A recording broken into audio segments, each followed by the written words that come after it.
Okay friends, మనం next చదువుకోబోయే topic పేరు tumour suppressor jeans.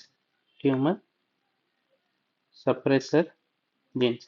నార్మల్గా మనకి ఎప్పుడైతే ఒక జీన్ అనేది టూ అలెలీల్స్ మనకి మిటేషన్ అయితే this is called as Knudson two hit hypothesis. దీనివల్ల మనకి ఏమవుతుందంటే ఆ జీన్ ఫంక్షన్ అనేది తక్కువైపోతుంది. దీనివల్ల మనకి ట్యూమర్ అనేది జనరేట్ అవుతుంది. ఓకే, దీంట్లో మనకి ఎగ్జాంపుల్స్, దీంట్లో టోటల్ మనకి 13 ఎగ్జాంపుల్స్ ఉంటాయి. ఓకే, 13 ఎగ్జాంపుల్స్ మనం డిసీజ్ వైజ్గా చదువుకుంటాం. First brain skin tumours. Okay, von Hippel Lindau syndrome, neurofibromatosis and tuberous sclerosis. Neurofibromatosis 1 and 2, tuberous sclerosis 1 and 2. Okay, tuberous 1 దాంట్లో హెమార్టిన్ అండ్ ట్యూబరిన్. ఇక్కడికి వచ్చేసరికి న్యూరో ఫైబ్రోమిన్ అండ్ మర్లిన్. ఇది codes for hypoxia inducible factor 1A. Okay, von Hippel Lindau syndrome, von Hippel Lindau gene అనేది it inhibits hypoxia inducible factor. ఇవి tumour suppressor genes. ఒకవేళ ఇవనేటి two hit of అలెలీల్స్ అయితే మనకి ఏమైతే ఇవి రెండు అనేది పోతే మనకి దీనివల్ల వాన్ హిప్పుల్ లిండో సిండ్రోమ్ వస్తుంది, ఇక్కడ ట్యూబరస్ స్క్లీరోసిస్ వస్తుంది, ఇక్కడ న్యూరోఫైబ్రమటో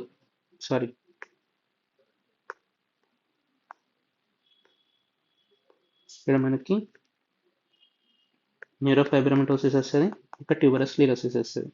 నెక్స్ట్ సెకండ్ వచ్చేసరికి ఏ బి సి డి అని అనుకున్నాం. ఏ వచ్చేసరికి ఏపీసీ, బి వచ్చేసరికి బ్రాకా 1 బ్రాకా 2, ఇంకొచ్చి సి వచ్చేసరికి సిడికేఎన్, డి వచ్చేసరికి DPC and DCC. Okay, DPC and DCC. First APC దగ్గరికి వస్తే ఏపీసీ ఏం చేస్తుందంటే it inhibits beta catenin pathway. Okay, it inhibits beta catenin pathway. దీనివల్ల మనకి ఏమవుతుందంటే మనకి అదేంటి ప్రొలిఫరేషన్ అనేది జరుగుతుంది, డిక్రీస్ ప్రొలిఫరేషన్. బట్ ఇది మ్యుటేషన్ కనుక జరిగితే మనకి ఏమవుతుందంటే కోలోరెక్టల్ క్యాన్సర్. మనం ఇక్కడ ఇలాగ A B and C colorectal cancer లెక్క అనుకోవచ్చు, అండ్ ఫెమిలియల్ అడెనోమాటస్ పాలిపోసిస్ ఇవి రెండు వస్తాయి. నెక్స్ట్ బ్రాకా 1 అండ్ బ్రాకా 2 పోతే బిఓపిపి మనకి ఇవి 4 వస్తాయి. ఏంటిది? Breast, ovary, prostate and pancreas. Okay, next CDKN అనేది ఏం చేస్తుంది అంటే ఇట్ స్టిమ్యులేట్స్ P16 ఏం చేస్తుంది అంటే G1 నుంచి S ఫేజ్కి వెళ్ళడాన్ని ఇన్హిబిట్ చేస్తుంది.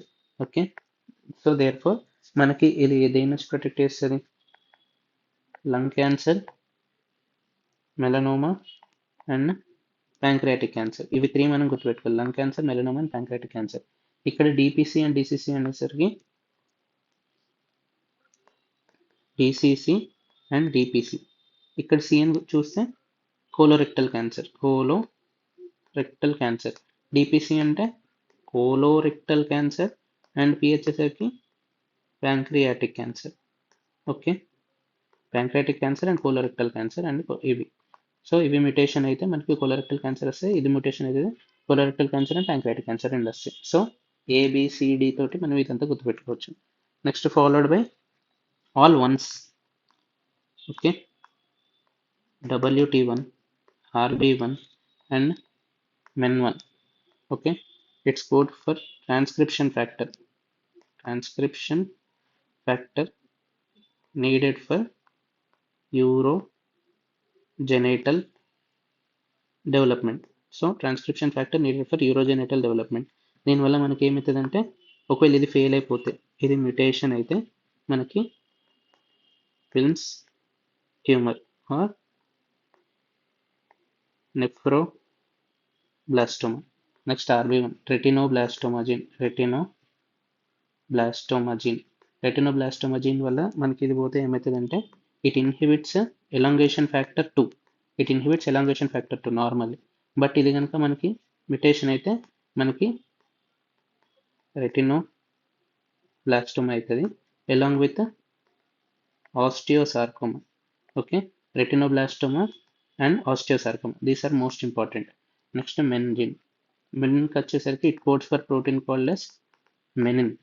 ఇది దేంట్లో ఉంటుందంటే మనకి పిపిపి ఏంటిది pituitary adenoma. Next pancreatic cancer. Next parathyroid hyperparathyroidism, primary hyperparathyroidism, pancreatic cancer and pituitary adenoma. PPP codes for MEN1. Okay, next ఇది అయిపోయిన తర్వాత last and most important PP53 and PTEN. Okay, ఇది ఈజీ, ఫస్ట్ ఇది చూసుకుందాం. It codes for PTEN. ఇది endometrial cancer. Tea వచ్చేసరికి BREAST. Next pre వచ్చేసరికి PROSTAT, prostate, breast and endometrial cancer లో it is associated with P10 on chromosome 10. Okay, TP53. TP53 is the most important protein. ఇది ఏం చేస్తుందంటే stimulates P21. ఇది ఏం చేస్తుందంటే G1 నుంచి S phase of cell cycle కానివ్వదు. సో ఒకవేళ మనకి ఇది మ్యూటేషన్ జరిగితే మ్యూటేషన్ ఆఫ్ TP53 అయితే మనకి మల్టిపుల్ ట్యూమర్స్ వస్తాయి. దీంట్లో మనకి ఎగ్జాంపుల్ ఏంటిదంటే లీఫ్రామనీ సిండ్రోమ్. లీఫ్రామనీ సిండ్రోమ్ ఏంటిదంటే బాల్స్ అని గుర్తుపెట్టుకున్నాను నేను, BALLS. ఓకే, B అంటే బ్రెయిన్, ఇంకో B అంటే బ్రెస్ట్, A అంటే అడ్రినల్, L అంటే లంగ్, ఇంకో L అంటే లింఫోమా, ఇంకో S అంటే సార్కోమా. ఇవన్నీ ఇన్ ఎర్లీ ఏజ్ వస్తాయి. Early age multiple cancers is called as Li Fraumeni syndrome. So మనం ఫైనల్గా చూసుకుంటే ఏమేమి చూసినాం? First neuro dermatological tumours, von Hippel Lindau syndrome, tuberous sclerosis and neurofibromatosis. Next followed by ABCD. A for APC, B for BRCA, C for CDKN and D for DCC and DPC. Next followed by all ones, retinoblastoma 1, Wilms tumor 1, next MEN1. Next followed by TP53 and PTEN. Okay, దీంట్లో prostate, breast and endometrial. TP53 వచ్చేసరికి BBALLS. నేను వచ్చి అనుకున్నాను. Menin దగ్గరకు వచ్చేసరికి prostate, pancreatic and parathyroid. Wilms ట్యూమర్కి వచ్చేసరికి nephroblastoma. RB1 వచ్చేసరికి రెటినోబ్లాస్టోమా అండ్ ఆస్టియోసార్కోమా.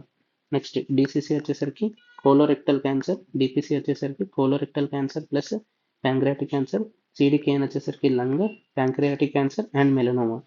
BRCA వచ్చేసరికి breast, ovary, pancreas and prostate. Okay, next APC వచ్చేసరికి కోలోరెక్టల్ క్యాన్సర్.